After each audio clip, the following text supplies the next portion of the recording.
लोग हर मोड़ पे रुक रुक के संभलते क्यों हैं? इतना डरते हैं तो फिर घर से निकलते क्यों हैं? देखिए, अगर आप कंपटीशन की तैयारी के लिए निकले हैं तो आप बिल्कुल मत डरिए। देखिए, अगर ज़्यादा से ज़्यादा क्या होगा, एग्ज़ाम देंगे तो 1 से 2 बार फेल हो जाएँगे, तीसरी बार, चौथी बार में आपको निश्चित रूप से सफलता मिलेगी। तो डरना बिल्कुल मना है। नमस्कार दोस्तों, आज के वीडियो में डिस्कस करेंगे हम 22 दिसंबर के सभी महत्वपूर्ण करंट अफेयर पे। और देखिए, इस वीडियो के लास्ट में आपसे 5 क्वेश्चन हमने पूछे जाएँगे, तो आपको इन पाँचों प्रश्नों के जवाब भी देने हैं, तो शुरू से लास्ट तक वीडियो में बने रहिएगा। और देखिए, इस वीडियो के लास्ट में ही कल के जितने भी क्वेश्चन अपडेट पूछे गए थे उन सभी के उत्तर भी बताए जाएंगे। और इस वीडियो को पूरा देखने के बाद आप इसकी पीडीएफ फाइल भी डाउनलोड कर सकते हैं नीचे डिस्क्रिप्शन बॉक्स में, और हमारे टेलीग्राम चैनल पे, दोनों जगहों पे आपको इस वीडियो की पीडीएफ मिल जाएगी। और अगर आप इस चैनल पर नए हैं तो चैनल को भी सब्सक्राइब करके बेल आइकन प्रेस कर दीजिएगा और वीडियो को लाइक और शेयर भी कर दीजिएगा। तो चलिए शुरू करते हैं आज के करंट प्रश्न को।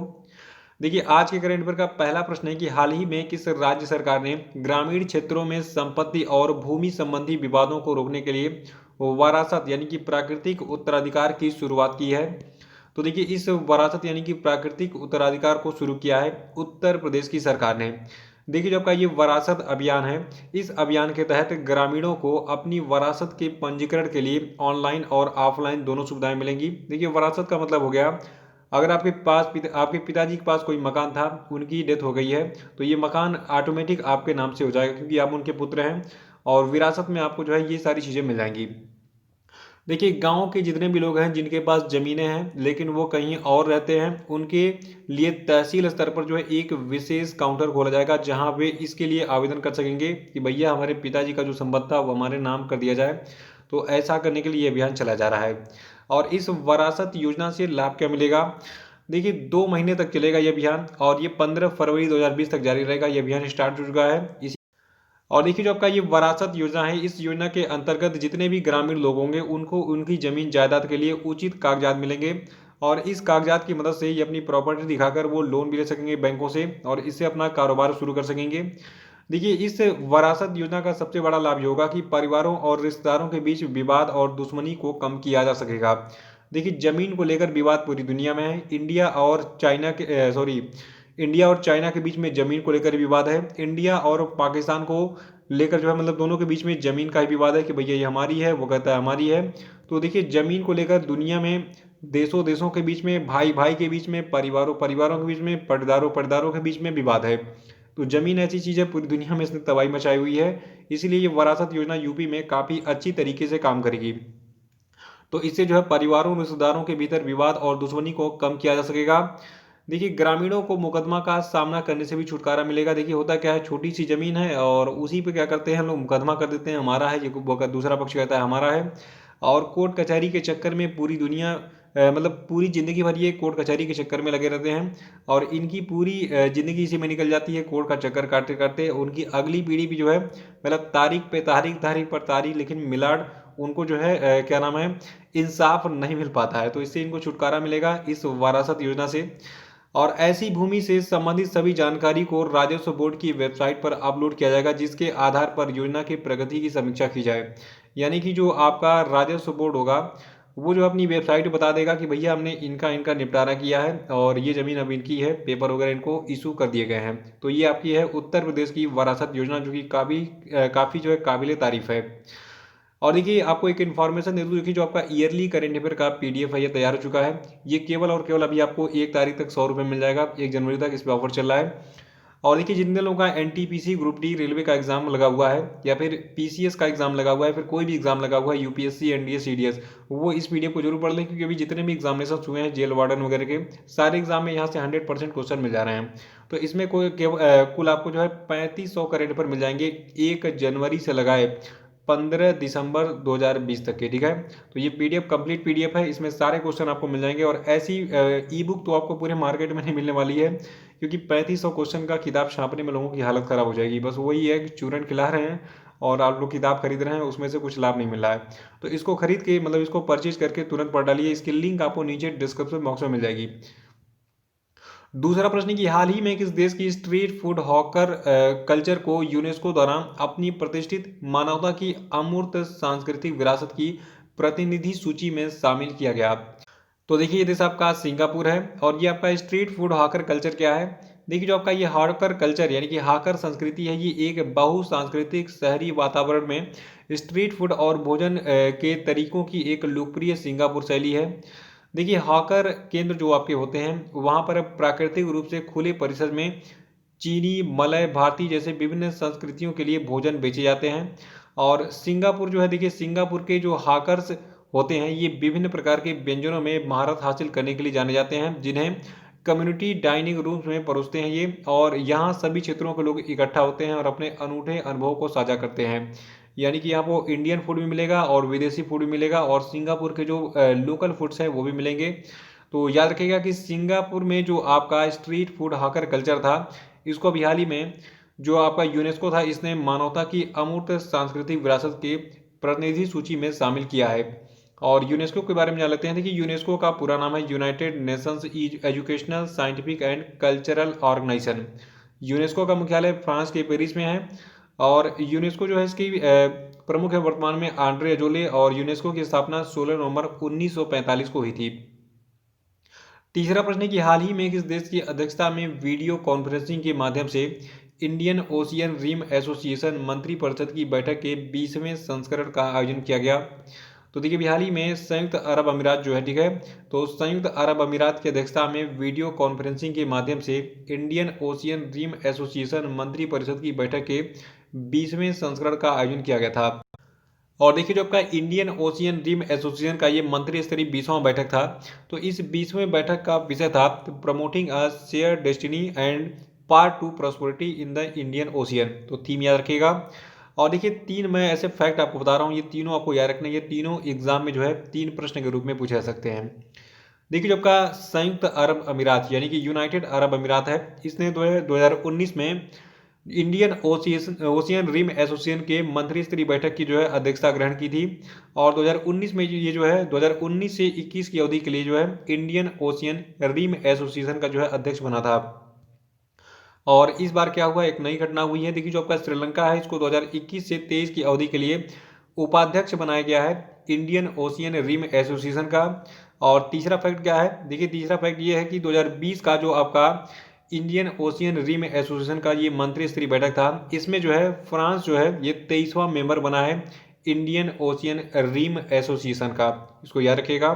देखिए जो आपका इंडियन ओशियन रिम एसोसिएशन है इसके महासचिव हैं नोमुओ नोकवे और इसकी स्थापना 7 मार्च 1997 को हुई थी। और इसका मुख्यालय आपका जो है मॉरिशस के ईबेन में स्थित है। देखिए जितने भी संगठन मैं आपको बताता हूँ उसका मुख्यालय महासचिव का नाम स्थापना का वर्ष ये 3 चीज़ें जो है कोशिश कीजिएगा याद रखिएगा। ये चीज़ें एग्जाम में पूछ जाती हैं खासतौर से ये छोटे मोटे एग्जाम जो होते हैं railway NTPC group D SSC bank railway ठीक है। चौथा प्रश्न कि हाल ही में किस वयोवृद्ध पत्रकार और आरएसएस के पहले आधिकारिक प्रवक्ता का निधन हो गया। तो देखिए ये वयोवृद्ध पत्रकार और आरएसएस के पहले जो आधिकारिक प्रवक्ता थे जिनका नाम था एमजी वैद इनका निधन हो गया है। यहाँ पे इनकी फोटो भी आपको दिख रही है। देखिए ये जो एक अनुभवी पत्रकार संस्कृत के विद्वान और राष्ट्रीय स्वयंसेवक संघ के यानी कि आरएसएस के पहले आधिकारिक प्रवक्ता थे। ये 1943 में आरएसएस से जुड़े थे। और देखिए जो आपका राष्ट्रीय स्वयंसेवक है यानी कि आरएसएस है ये काफी चर्चा में रहने वाला संगठन है। इसके बारे में थोड़ा सा हम जान लेते हैं। ये संगठन कब और कब स्थापित किया गया था इसका मुख्यालय कहाँ पे है। देखिए जो आपका राष्ट्रीय स्वयंसेवक संघ है इसकी स्थापना केबी हेडगेवर ने की थी। और इसकी स्थापना जो है 27 सितंबर 1925 को महाराष्ट्र के नागपुर में हुई थी। और इसके लीडर हैं वर्तमान में मोहन भागवत जी। और इसका मुख्यालय आपका नागपुर में स्थित है महाराष्ट्र के। एग्जाम में ये पूछा भी जा चुका है कि आरएसएस का मुख्यालय कहाँ पर है तो ये आपका नागपुर में है। नागपुर कहाँ पे है महाराष्ट्र में है। और आरएसएस का स्थापना का वर्ष क्या है 27 सितंबर 1925। और इसका पर्पज है हिंदू नेशनलिज्म यानी कि हिंदुत्व। तो आरएसएस के बारे में ये डिटेल्स याद रखेगा। और पांचवा प्रश्न की हाल ही में किसे ASSOCHAM enterprise of the century award से सम्मानित किया गया। तो देखिए हाल ही में रतन टाटा जी को जो है ASSOCHAM enterprise of the century award से सम्मानित किया गया है। देखिए अभी हाल ही में प्रधानमंत्री मोदी ने एक वीडियो कॉन्फ्रेंस के माध्यम से एसोचैम फाउंडेशन वीक 2020 को संबोधित किया था। और इस एसोचैम फाउंडेशन वीक 2020 का जो आयोजन है ये 15 से 19 दिसंबर 2020 तक किया गया था। इस कार्यक्रम का विषय था इंडियाज रेजिलेंस आत्मनिर्भर रोडमैप टुवर्ड्स 5 ट्रिलियन इकोनॉमीज। तो इसको याद रखिएगा। और यहीं पर इसी सम्मेलन में जो है इसी कार्यक्रम के दौरान पीएम मोदी ने टाटा समूह की ओर से श्री रतन टाटा को भारत के लिए उनके विशिष्ट योगदान के लिए जो है ASSOCHAM enterprise of the century award प्रदान किया गया। देखिए पिछले 100 वर्षों से रतन टाटा समूह ने भारत की अर्थव्यवस्था को मजबूत करने और आम भारतीयों की मदद करने के लिए बहुत मेहनत की है, तो इसीलिए इनको जो है ASSOCHAM enterprise of the century award से जो है सम्मानित किया गया है। और एसोचैम का देखिए पूरा नाम क्या है, इसका पूरा नाम है associated chambers of commerce and industry of India. तो देखिए बैंक वगैरह के एग्जाम में ये फुल फॉर्म पूछ लिए जाते हैं और एसएससी में भी, यूपीएससी पीसीएस तक में पूछ जाते हैं, तो फुल फॉर्म याद रखिएगा। एसोचैम का पूरा नाम क्या है, associated chambers of commerce and industry of India. और इसके प्रेसिडेंट हैं वर्तमान में निरंजन हीरानंदानी, और इसका मुख्यालय आपका है नई दिल्ली में, और इसके संस्थापक हैं डॉक्टर निरंजन हीरानंदानी। इसकी स्थापना 1920 में हुई थी। छठवां प्रश्न की हाल ही में कितने व्यक्तियों को केंद्रीय मंत्री रविशंकर प्रसाद ने Pandit Deendayal Upadhyay telecom skill excellence award से सम्मानित किया? तो देखिए टोटल 2 लोगों को ये सम्मान दिया गया है, जिसका नाम है Pandit Deendayal Upadhyay telecom skill excellence award. देखिए जो भारत का दूरसंचार विभाग है, इसने 2017 में इस Pandit Deendayal Upadhyay telecom skill excellence पुरस्कारों की शुरुआत की थी, और इसका उद्देश्य था telecom skilling, telecom services, telecom manufacturing, telecom applications के क्षेत्र में अपना विशेष योगदान देने के लिए सफल दूरसंचार कुशल लोगों को पुरस्कृत करना। और इस साल का जो Pandit Deendayal Upadhyay telecom skill excellence award है, ये किनको किनको दिया गया है? देखिए पहला पुरस्कार जो आपका है ये दिया गया है बेंगलुरु के एक व्यक्ति हैं श्री श्रीनिवास कर्णम। इनको जो है ब्रांड सी मोबाइल के तहत एक लागत प्रभावी अनुकूल तकनीकी समाधान विकसित करने में इनके योगदान के लिए इनको प्रथम पुरस्कार के लिए चुना गया है। और इसका उपयोग जो है गहरे समुद्र में संचार के लिए, केरल तट पर काम करने के लिए मछुआरों को संचार की सुविधा प्रदान करने और मौसम संबंधी चेतावनी जारी करने के लिए किया जाता है। और इनकी जो ये सी मोबाइल सेवा है, ये जो है जीएसएम कवरेज क्षेत्र से बाहर होने की स्थिति में मछुआरों को जो है voice call, group call, SMS, location services और आपातकालीन सेवाओं के लिए सक्षम बनाती है। तो देखिए सी मोबाइल जो है ये काफ़ी बढ़िया सेवा है। अगर आपके मोबाइल में नेटवर्क नहीं है फिर भी जो है आप वॉइस कॉल कर सकेंगे और एसएमएस कर सकेंगे, लोकेशन सर्विसेज आप इससे प्राप्त कर सकेंगे, आपातकालीन यानी कि इमरजेंसी सेवाएं भी प्राप्त कर सकेंगे। ये और देखिए जो आपका ये सी मोबाइल सेवा है, ये जो है केरल तट के साथ तिरुवनंतपुरम के कालीकट तक लगभग 500 किलोमीटर के दायरे में उपलब्ध है। वहीं इस सेवा से संबंधित उपकरण को लगभग 900 मोटर नौकाओं में लगाया गया है। तो ये काफ़ी अच्छा पहल है। और दूसरा पुरस्कार जो है ये आपके प्रोफेसर सुब्रत कर को दिया गया है।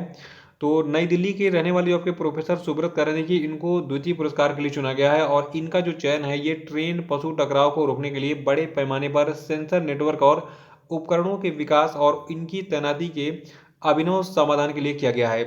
देखिए प्रारंभिक चरण के तहत इस प्रणाली का, यानी कि जो आपके प्रोफेसर सुब्रत कर हैं, ठीक है, इन्होंने जो प्रणाली विकसित की है सेंसर वाली, तो इस प्रणाली का जो है उत्तराखंड की राजधानी राजाजी पार्क में जो है उत्तराखंड के राजाजी पार्क में स्थापित किया गया है, जिससे ट्रेन हाथी टकराव की वजह से हाथियों की मौतों को रोका जाए। देखिए बहुत सारे ऐसे प्लेसेस हैं, होता क्या है ट्रेन के ट्रैक पे ट्रेन चल रहा है स्पीड से और जंगली इलाके फिर बीच में आ जाते हैं, फिर वहाँ से हाथी वगैरह मतलब कोई बहुत सारे जानवर आते हैं, ट्रेन से टकरा जाते हैं, इनकी मृत्यु हो जाती है। तो इसमें जो है जो आपका ये सेंसर नेटवर्क है, तो ये काफ़ी अच्छे तरीके से काम कर रहा है प्रोफेसर सुब्रत कर का, तो इसलिए इनको दूसरे पुरस्कार के लिए चुना गया है। और सातवां प्रश्न की हाल ही में किस अमेरिकी टेक्नोलॉजी कंपनी ने भारतीय टूरिज्म उद्योग के लिए ट्रेवल इंसाइट्स विद गूगल नाम का टूल लॉन्च किया? तो देखिए अभी हाल ही में जो आपकी अमेरिकी टेक्नोलॉजी कंपनी गूगल है, इसने अभी हाल ही में ट्रेवल इंसाइट विद गूगल नाम का एक टूल लॉन्च किया है। और ये टूल क्या है? देखिए दरअसल ये टूल एक वेबसाइट है जिसके द्वारा जितने भी प्रतिभागी होंगे ये क्षेत्र से मांगों को रुझानों के बारे में विवरण प्राप्त कर सकेंगे। और इस वेबसाइट में destination insight tool, hotel insight tool और एक ट्रेवल एनालिटिक्स सेंटर शामिल होगा। यानी कि इस टूल से जो आप देख सकेंगे कि कहाँ कैसे होटल वगैरह खाली है, मतलब कमरे कहाँ कहाँ पे खाली हैं। तो इससे क्या होगा, अगर कस्टमर जो है वो सर्च करेगा कि भाई उत्तराखंड के अगर हम देहरादून में छुट्टी मनाने जा रहे हैं तो देहरादून में किस किस होटल में कमरे मिल जाएंगे, तो ये सारी चीज़ जो है इस ट्रेवल इंसाइट विद गूगल नाम के टूल में मिल जाएंगी आपको। और आठवां प्रश्न है कि किस देश ने दुनिया का सबसे बड़ा टेलीस्कोप बनाया है? देखिए दुनिया का जो सबसे बड़ा टेलीस्कोप है ये चीन ने बनाया है। ये कुछ इस प्रकार से दिखता है, इसका नाम है 500 मीटर अपर्चर स्फेरिकल टेलीस्कोप, और साथ में इसको जो है फास्ट नाम दिया गया, ठीक है। तो फास्ट यानी कि 500 मीटर अपर्चर स्फेरिकल टेलीस्कोप को इसने बनाया है, चीन ने बनाया है, और ये दुनिया का सबसे बड़ा टेलीस्कोप है। और ये टेलीस्कोप जो है ये चीन के गुइझोउ में पिंग टांग में स्थित। और अभी हाल ही में चीन ने जो है दुनिया के जितने भी वैज्ञानिक हैं उन सभी के लिए इस दुनिया के सबसे बड़े टेलीस्कोप फास्ट को जो है खोलने की भी घोषणा कर दी है। इससे पहले देखिए 53 वर्षों तक जो आपका अरेसीबो ऑब्जर्वेटरी था ये दुनिया का सबसे बड़ा रेडियो टेलीस्कोप हुआ करता था, लेकिन अब जो है वर्तमान में दुनिया का जो सबसे बड़ा रेडियो टेलीस्कोप है इसका नाम क्या है, फास्ट, यानी कि 500 मीटर अपर्चर स्फेरिकल टेलीस्कोप। इसको बनाया किसने है, चीन ने बनाया है। और ये स्थापित कहाँ पे किया गया है ये भी एग्जाम में पूछा जाएगा। तो ये चीन के गुइझोउ के पिंग टांग में स्थापित किया गया है। नाम बहुत अजीब होते हैं, पिंग टांग, टिंग टांग, तो ऐसे याद रखिएगा। नवा प्रश्न की हाल ही में किस देश में कोरोना वायरस का एक नया स्ट्रेन B117 खोजा गया। देखिए जो आपका B117 है ये हाल ही में यूनाइटेड किंगडम में खोजा गया है। ये कोरोना वायरस का नया स्ट्रेन है। और इसकी क्या खास बात है, देखिए ऐसा बताया जा रहा है वायरोलॉजिस्ट के द्वारा कि ये जो नया कोरोना वायरस का स्ट्रेन है B117, ये स्ट्रेन जो ये 70% तेजी से फैलता है। और इसके कारण कई देशों ने यूनाइटेड किंगडम से आने वाली फ्लाइट्स पर रोक लगा दी है। देखिए भारत ने भी एहतियात के तौर पर यूनाइटेड किंगडम से आने वाली जितनी भी फ्लाइट्स हैं इस पर 31 दिसंबर 2020 तक रोक लगा दी है, ताकि इस वायरस का प्रसार भारत में फिर से ना हो पाए। 10वां की तमिलनाडु के ऑलराउंडर और 2 IPL टीमों से खेल चुके किस भारतीय क्रिकेटर ने हाल ही में क्रिकेट के सभी प्रारूपों से संन्यास ले लिया। तो देखिए अभी हाल ही में यो महेश ने जो है क्रिकेट के सभी प्रारूपों से संन्यास ले लिया है। और ये जो 2 IPL टीमें थी जिनसे ये खेले हुए थे, इनमें पहली टीम थी दिल्ली डेयर डेविल्स जो कि अब दिल्ली कैपिटल्स के नाम से मशहूर है, और दूसरी टीम आपकी है चेन्नई सुपर किंग्स। इन दोनों टीमों से यो महेश ने खेला था। यो महेश जो है इन्होंने अपना आखिरी प्रतिस्पर्धा मैच सितंबर 2018 में खेला था, जब ये विजय हजारे ट्रॉफी में असम के खिलाफ खेलने उतरे थे। और जो आपके यो महेश है इन्होंने 2006 से 2018 तक 50 प्रथम श्रेणी, 61 लिस्ट ए और 46 T20 मैच खेले हैं, और इन्होंने 18 IPL मैचों में कुल 21 विकेट हासिल किए हैं। तो यो महेश जो है आपके तमिलनाडु से बिलोंग करते थे, ये क्रिकेटर थे, और अभी हाल ही में इन्होंने क्रिकेट के सभी प्रारूपों से संन्यास ले लिया। तो ये थे आपके आज के सभी महत्वपूर्ण करने पर। और अब हम बात कर लेते हैं आज के सभी क्वेश्चन अपडेट पे। देखिए आज क्वेश्चन अपडेट का पहला प्रश्न आपके लिए कि इस देश की कैबिनेट ने 20 दिसंबर 2020 को संसद को भंग कर दिया, बताइए। दूसरा प्रश्न की हाल ही में किस फुटबॉलर ने ब्राजील के महान फुटबॉलर पेले के 643 गोल के रिकॉर्ड की बराबरी कर ली है, बताइए। और तीसरा कि हाल ही में किस संगठन ने कोविड-19 की उत्पत्ति की जांच करने का फैसला किया, जिसके लिए वह जनवरी 2021 में एक टीम को चीन भेजेगा, बताइए। चौथा प्रश्न कि हाल ही में रक्षा मंत्री राजनाथ सिंह ने किस स्थान पर एडवांस्ड हाइपरसोनिक विंड टनल परीक्षण सुविधा का उद्घाटन किया, बताइए।